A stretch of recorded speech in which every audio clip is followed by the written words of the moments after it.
அனைவருக்கும் வணக்கம்.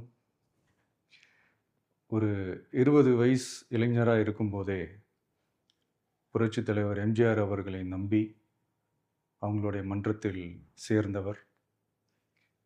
அந்த சின்ன வயசுலயே எம்எல்ஏ என்ற ஒரு பெரிய பொறுப்பை ஏற்றவர்.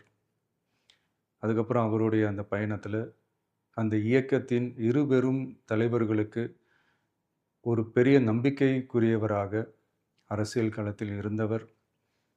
இப்படி 50 வருஷமா ஒரே இயக்கத்தில் இருந்த அண்ணன் செங்கோட்டையன் அவர்கள், இன்னைக்கு அவங்களுடைய அரசியல் அனுபவமும், அவங்களுடைய அந்த அரசியல் களப்பணியும் நம்மளுடைய தமிழக வெற்றிக் கழகத்திற்கு ஒரு பெரிய உறுதுணையாக இருக்கும் என்ற நம்பிக்கையுடன், இன்னைக்கு அவங்களுக்கும், அவங்களோட இணைந்து பணியாற்ற நம்மளோடு கைகோர்க்கும் அனைவருக்கும் மக்கள் பணியாற்ற வரவேற்கிறேன். நல்லதே நடக்கும், நல்லதே நடக்கும், நல்லது மட்டுமே நடக்கும். வெற்றி நிச்சயம்.